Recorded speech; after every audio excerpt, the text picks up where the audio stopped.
Corruption আৰম্ভ হয় ঘৰখনৰ দেউতাকৰ পৰাই। কাৰণ শিশু এজনে জন্ম হৈ দেউতাকে কি কৰিছে সম্পূৰ্ণভাৱে লক্ষ্য কৰি থাকে। কাৰণ তেওঁ তেতিয়ালৈকে শিশুটো সম্পূৰ্ণৰূপে বিকাশ হোৱা নাই। দেউতাকজনে ক'ৰ পৰা পইচা আনিছে, কেনেকৈ আনিছে, তাৰ পৰাই কৰাপশ্যন ষ্টাৰ্ট হৈ গৈ থাকে। আকৌ জন্মৰ পৰা মৃত্যুলৈকে কেৱল কৰাপশ্যন হৈ গৈ থাকে। ঠিক তেনেদৰে ভাৰতবৰ্ষ স্বাধীন হোৱাৰ এবছৰৰ পিছত অৰ্থাৎ 1948ত প্ৰথম ডাঙৰ স্কেম হৈছিলে চিপ স্কেম, 1951ত হৈছিলে চাইকেল স্কেম, তাৰপিছত ক্ৰমান্বয়ে 1987ত হৈছিলে বফৰ্ছ কেলেংকাৰী। সকলোৱে জ্ঞাত চাগে। শিশুটোৰ এক্সাম্পললৈ ধৰক, শিশুটোৰ দেউতাকে কাম কৰে মিস্ত্ৰী। তেওঁ ভাবে মোৰ হাজিৰাৰে নহ'ব, গতিকে মই পৰিয়ালটোক সকাহ দিবলৈ আকৌ বেছি উপাৰ্জন কৰিব লাগিব। তেওঁ বেছি উপাৰ্জনৰ বাবে তেওঁ এটা সহজ পদ্ধতি বাছি লয় যে তেওঁ গ্ৰাহকজনে যিখন দোকানৰ পৰা বস্তু আনিছিলে সেই বস্তু অনা দোকানখনলৈকে বিচাৰি গৈ থাকে কমিশ্যন। এই কমিশ্যন বিচৰাৰ ফলত দোকানীজনে বা বিজনেছমেনজনে কি কৰে, গ্ৰাহকজনক একেই দেখিবলৈ নিম্ন মানদণ্ডৰ বস্তু দি পঠায়। আকৌ সেই বস্তুৰ কোৱালিটিৰ ওপৰত নিৰ্ভৰ নকৰি সেই বস্তুৰ পৰা কিছু পইচা সংগ্ৰহ কৰি ৰাখি মিস্ত্ৰীজনক কমিশ্যন হিচাপে দি পঠায়। তাৰ পৰাই লাহে লাহে ক্ৰমান্বয়ে আৰম্ভ হৈ গৈ থাকে ডাঙৰ ডাঙৰ স্কেম বা কৰাপশ্যনৰ অংক। ঠিকাদাৰবোৰেও ইঞ্জিনিয়াৰবোৰক কমিশ্যন দিয়াৰ নামত বা বিল পাছ কৰাৰ নামত নিম্নমানৰ বস্তু ব্যৱহাৰ কৰে।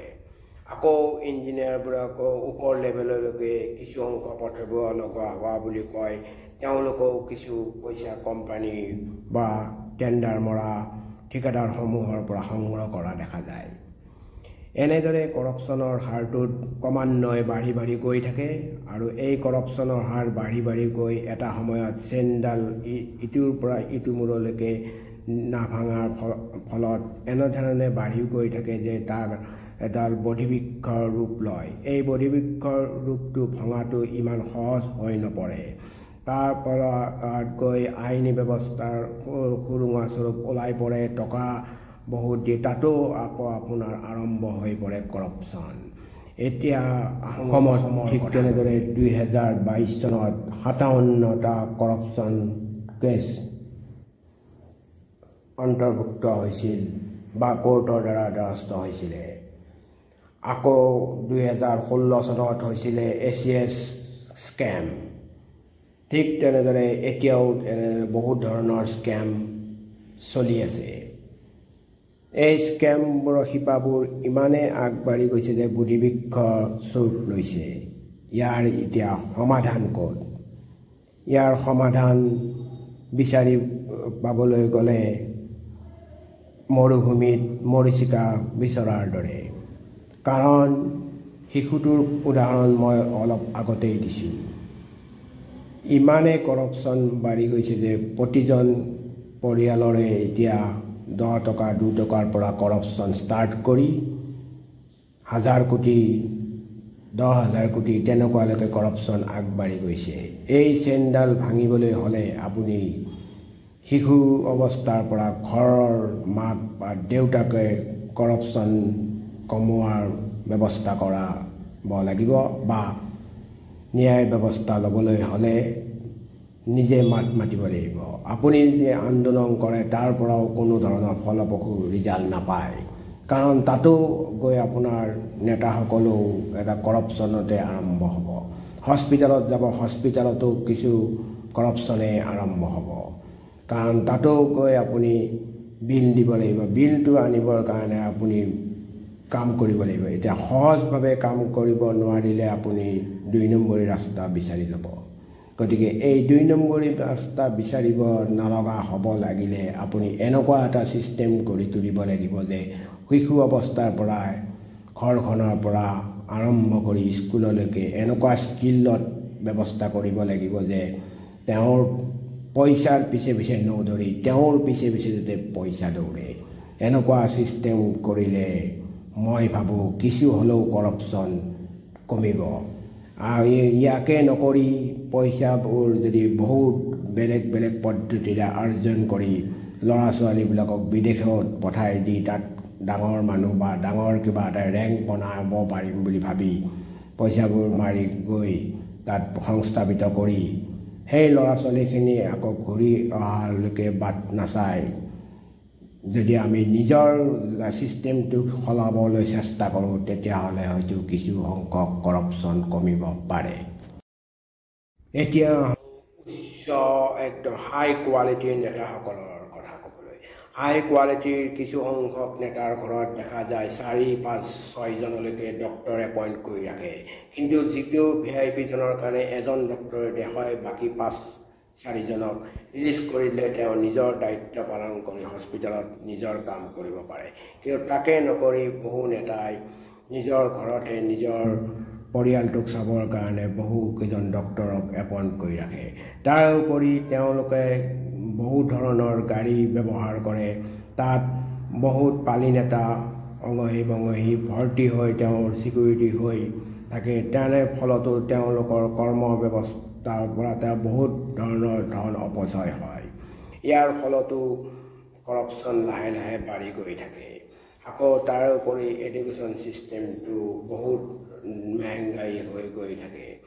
আকৌ তাৰে উপৰিও আপোনাৰ ক'বলৈ গ'লে সদায় সঘনাই বস্তুৰ দাম বাঢ়ে বা বস্তুৰ দাম বাঢ়িলেও কোনো মাত মাতে নাই। মাত মাতিলেও দুদিন আন্দোলন কৰি আকৌ সেই তাৰ মাজৰ পৰা 2-1জন নেতাই কৰাপশ্যন হৈ আকৌ মিলি গৈ থাকে। আকৌ নতুন এটা ইছ্যু আহে। এই নতুন ইছ্যুটোৰ কাৰণে আকৌ কিছু সংখ্যকে এই আগৰ পুৰণি কথাবোৰ পাহৰি যায়। ঠিক এনেদৰে এবাৰ এনেকুৱা গাছটোৰ দাম বঢ়াৰ ক্ষেত্ৰত আপোনালোকে জ্ঞাত হয় নে নহয় নাজানো, জাৰ্মানীত হৈছিলে 1 টকা পেট্ৰল বা ডিজেলৰ দাম বাঢ়োতে তেওঁলোকৰ সৰ্বসাধাৰণ জনসাধাৰণে কি কৰিছিলে, য'ত এই নিউজটো শুনিছিলে তাতেই নিজৰ গাড়ী এৰি চাবি লৈ গুচি গৈছিলে। তেতিয়া গভৰ্ণমেণ্টে বাধ্য হৈ সম্পূৰ্ণৰূপে এই কৰাপশ্যন তেলৰ দাম কমাই দিবলৈ বাধ্য হৈছিলে। তাৰ ফলত জনসাধাৰণৰ জয় হৈছিলে। আকৌ তাৰ গভৰ্ণমেণ্টে পূৰা আলোচনা কৰি কি কৰিব পৰা যায় তাৰ সমাধান উলিয়াইছে। কিন্তু তাৰ বিপৰীতে ভাৰতবৰ্ষত ওলোটা দিশ দেখা যায়। এইটো দৃষ্টিগোচৰ কৰাৰ বাবে মোক বেয়া নাপায় যেন।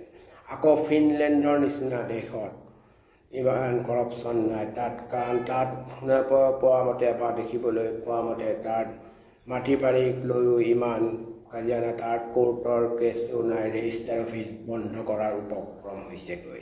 কাৰণ তাত এডুকেশ্যন কোৱালিফিকেশ্যন এনেকুৱা ধৰণে গঢ়ি উঠিছে যে তাত PhD কৰিলে বা কৰিলে বহু উচ্চ মানদণ্ডৰ স্কলাৰশ্বিপৰ ব্যৱস্থা কৰা হয়। কিন্তু এই স্কলাৰশ্বিপৰ ভাৰতবৰ্ষৰ ক্ষেত্ৰত এই স্কলাৰশ্বিপতো কিছু সংখ্যক ঘোটালাহে দেখিবলৈ পোৱা যায়।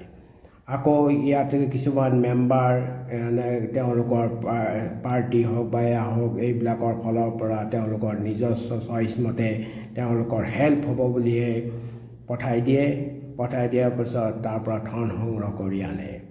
কিন্তু ইয়াত এইবোৰ কৰাপশ্যন গুচাবলৈ হ'লে আমি সাধাৰণ জনতা জাগ্ৰত হ'ব লাগিব। কিন্তু জাগ্ৰত হ'ব কেনেকৈ, এইটো এটা ডাঙৰ প্ৰশ্ন।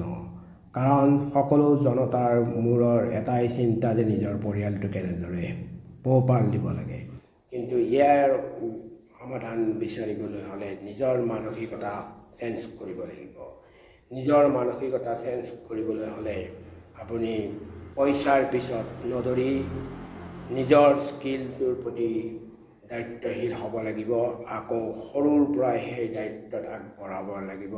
নিজৰ ল'ৰা ছোৱালীক এনেধৰণে গঢ়িব লাগিব যে পইচাই সকলো নহয়, কিন্তু পইচা গঢ়িবলৈ হ'লে নিজৰ কিদৰে স্কিলটো গঢ়ি ভাৰতবৰ্ষৰ লগতে অসমক উন্নতি কৰিব পাৰি সেই ব্যৱস্থা কৰিলে আৰু নিজৰ কামৰ প্ৰতি ব্যস্ততা হ'ব লাগিব। আৰু পুৰণা জেনেৰেশ্যনৰো ইয়াত আগভাগ ল'ব লাগিব। কিন্তু পুৰণা জেনেৰেশ্যনৰো বহুতেই ইয়াত আগভাগ নল'ব, কাৰণ তেওঁলোকৰো বহুতেই সহজ পদ্ধতিৰে এই পইচাই ঘটি তেওঁলোকে ডাঙৰ ডাঙৰ মানুহ হৈ তেওঁলোকৰ জীৱন নিৰ্বাহ কৰি কিছুমান মানুহে এনেকৈ সকাহ পাই তেওঁলোকৰ নিজৰ ভাল হোৱা বুলি ভাবি মই বেলেগৰ কথানো কিয় চিন্তা কৰিম এনেকুৱা মানসিকতা লৈ বিশেষকৈ অসমীয়া সমাজত দেখা যায়। এনেদৰে হ'লে অসমীয়া সমাজ বা অসমীয়া জাতিটো এদিন ধ্বংস হৈ যাব আৰু ইয়াৰ পৰা কোনো ধৰণৰ ফল নহ'ব। লাহে লাহেকৈ যে এটা অসমীয়া জাতি আছিল এই জাতিটো থকা বুলি কোনো গমেই নাপাব। ইতিহাসৰ পাতত এটা সময়ত গৈ গুগলত চাৰ্চ কৰিব লাগিব যে অসমীয়া বুলি এটা জাতি আছিল বা এটা জনপ্ৰিয় গোষ্ঠী আছিল, এই বুলিহে বিচাৰ কৰিব লাগিব। আজিলৈ আহোঁ। ভিডিঅ'টো যদি ভাল পালে লাইক কমেণ্ট আৰু ছাবস্ক্ৰাইব কৰিবলৈ নাপাহৰিব আৰু মোৰ পেজখন ফ'ল' কৰিব। থেংক ইউ, ধন্যবাদ।